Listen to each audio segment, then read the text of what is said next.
Assalamualaikum warahmatullahi wabarakatuh. Salam sejahtera buat kita semua. Posisi hari ini kita sedang sidak lahan di lahan Pak Samsudin, ayahanda dari Pak Guru Budi Setiawan. Bener? Betul. Pak Guru Budi Setiawan. Ini teman Gusman Bojonegoro dari 7 tahun yang lalu. Nek ciri Pak Sam luweh teko 7 tahun. Oke. Posisi hari ini kita ada di lahan Pak Bud. Ini ada 3 varietas Bima Brebes, tajuk GY dan tajuk lokal. Tajuk lokal ini tajuk bendo. Dari ketiga varietas sampai saat ini umur 37 HST, Pak Bud ya. 37 HST. Dan tanaman ini sudah laku, guys. Jadi tidak ada yang kita tutup-tutupi, Pak Bud ya. 37 HST dari benih 250 kg laku 50 juta. Kalau ada pertanyaan, Mas Gusman baru 37 HST kok sudah laku? Ya memang jalannya harus seperti itu, guys. Ya memang harus sudah laku. Ya. Betul. Ya di sini karena sudah laku, jadi tanggung jawab Pak Budi itu lebih besar. Sudah laku 50 juta. Tetap pada slogan kita, berbagi tak akan mengurangi, ojo bosen tumindak becik. Kita akan nyarikan solusi gimana tanaman Pak Budi ini supaya bisa lulus sampai panen. Karena posisi saat ini ada kendala trotol Pak Bud? Boleh. Ada kendala moler. Karena cuaca di Bojonegoro yang kemarin-kemarin itu tidak ada hujan, tiba-tiba ada hujan. Yang curah hujannya itu intensitasnya itu terlalu tinggi. Ya Pak Bud ya. Jadi udannya terlalu deres ngono lho, guys. Kok wewoh ngarani. Udannya terlalu deras hujannya dan tanamannya ada serangan moler ngeblok, guys, tapi ngeblok dan sudah diantisipasi sama Pak Bud. Sudah tidak menjalar. Kedatangan saya ke sini karena saya penasaran benar-benar sudah tidak menjalar atau masih menjalar, dan nanti akan kita hentikan juga menggunakan saya suruh nyebari kalsium kita mix dengan Nordok yang sifatnya itu basah asam. Jadi kita tidak menggunakan cocit, kita menggunakan Nordok. Tujuannya karena tanggung jawab Pak Bud ini double, guys.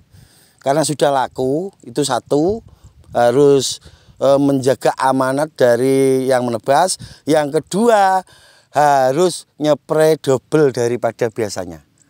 Tiap hari ya? Tiap hari, guys. Ini diobati apa, nyepraynya pakai apa, biarkan Pak Bud nanti menceritakan, dan nanti akan saya kasih ide atau akan kita setting tanaman Pak Bud ini supaya lebih cepat panen tapi umbi tetap maksimal.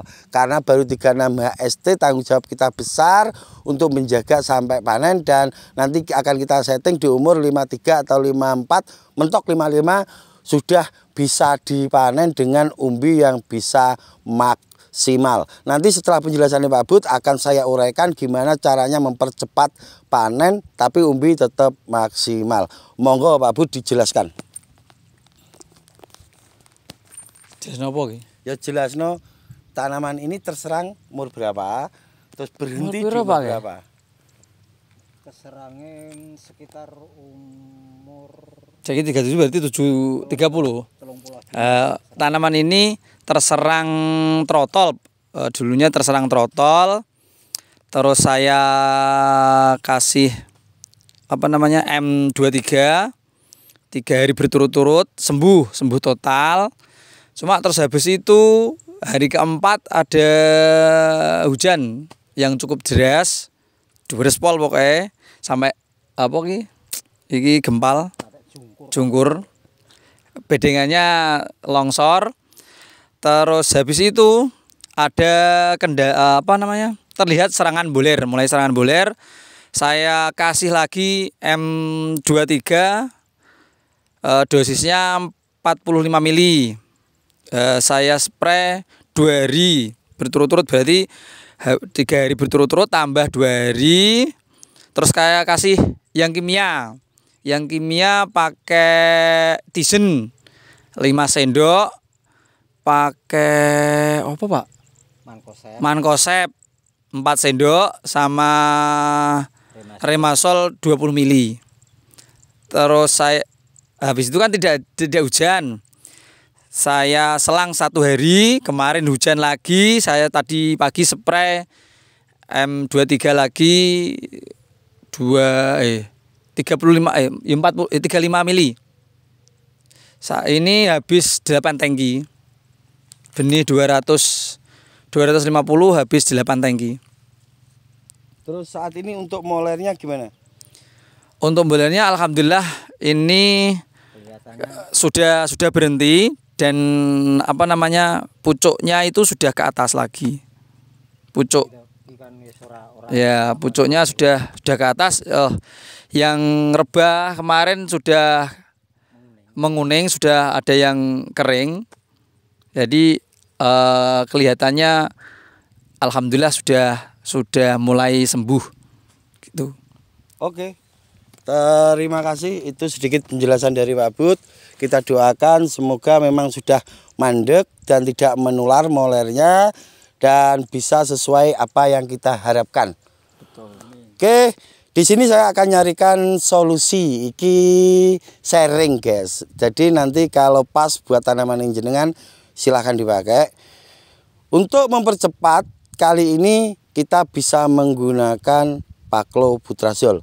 Paklobutrazol nanti kita masukkan karena posisi hari ini 37, nanti 40 sudah kita kasih Paklobutrazol. Tujuannya untuk merangsang pengumbian, sedikit mempercepat. Tapi perlu diingat jangan sampai overdosis. Untuk 40 HST kita memakai 10 mili. Kalau cair kita memakai 10 mili. Kalau powder kita memakai 10 gram. 10 gram ini 1 sendok. 10 gram ya. Kalau cair kita menggunakan 10 mili. Ingat karena banyak petani itu yang kalau tahu obat ini bagus untuk mempercepat umbi langsung dikasih banyak. Nanti akan menua sebelum waktunya dan tidak bisa maksimal panennya. Untuk 40 HST kasih 10 mili, nanti 45 kasih lagi 10 mili, nanti kalau sudah masuk 49 atau 50 kasih 20 mili. Jadi naik 2 kali lipat. Itu salah satu cara untuk mempercepat panen, untuk mempercepat pengumbian. Dan jangan memasukkan unsur nitrogen lagi Pak Bud ya. Nanti akan memperpanjang umur tanaman. Kalaupun ini masih pengen mupuk, tidak boleh menggunakan nitrogen. Khusus fosfat sama kalium. Tidak dipupuk gitu. Sudah tidak dipupuk berarti aman. Tanamannya sudah sangat subur.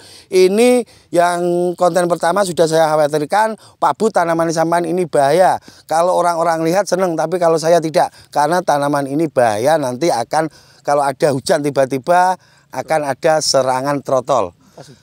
Pas hujan langsung trotol sesuai prediksi. Jadi saya nanti kalau kesini lagi saya tidak mau bilang seperti itu. Takutnya kejadian.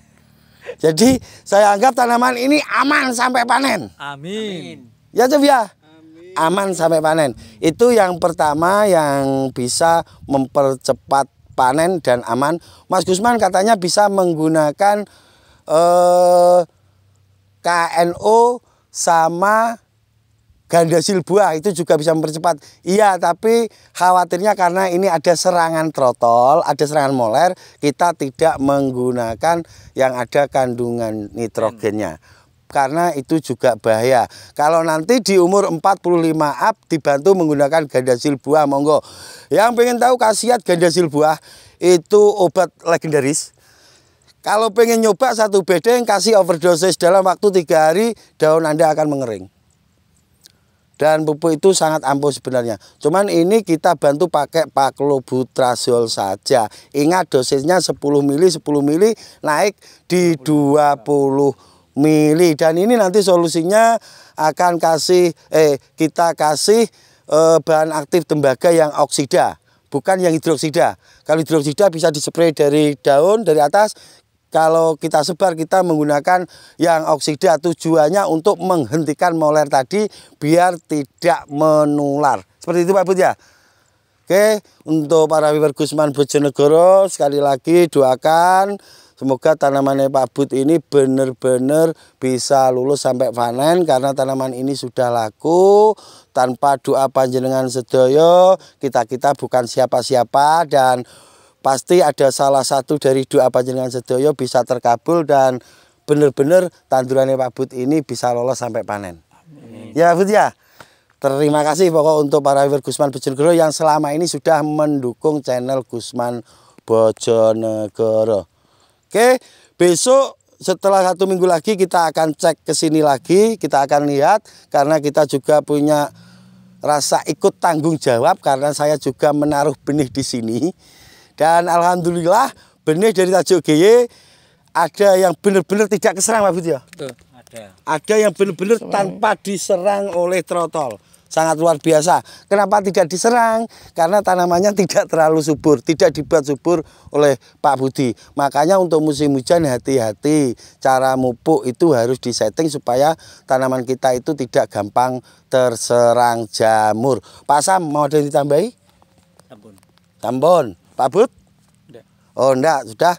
Yang jelas itu intinya, semoga apa yang benar-benar kita share itu bisa bermanfaat dan tidak ada yang kita setting di sini. Selama saya ngonten sama Pak Bud, saya tidak pernah nyeting Pak Bud sama sekali. Kita bicara sesuai fakta yang di lapangan. Real di lapangan. Makanya untuk teman-teman jangan pernah punya pikiran itu settingan gini-gini, enggak. Jadi tanaman ini terserang karena saya masih sibuk, saya tidak sempat datang ke sini, dan beliau ini sempat sharing dengan guru besar dari Gusman Bojonegoro, Bapak Insinyur Sauri Ahmad. Karena beliau ini pernah saya ajak ke farm CTHI yang ada di Probolinggo. Dari 7 tahun yang lalu. Oke, itu sedikit informasi dari kami, semoga bermanfaat. Dari saya Gusman Bojonegoro, berikut Pak Guru Budi Setiawan dan Pak Samsudin. Berikut sang kameramen Mas Yusuf Wijayanto. Apabila ada kata-kata yang kurang berkenan, mohon maaf yang sebesar-besarnya. Wabillahi taufik walhidayah. Wassalamualaikum warahmatullahi wabarakatuh.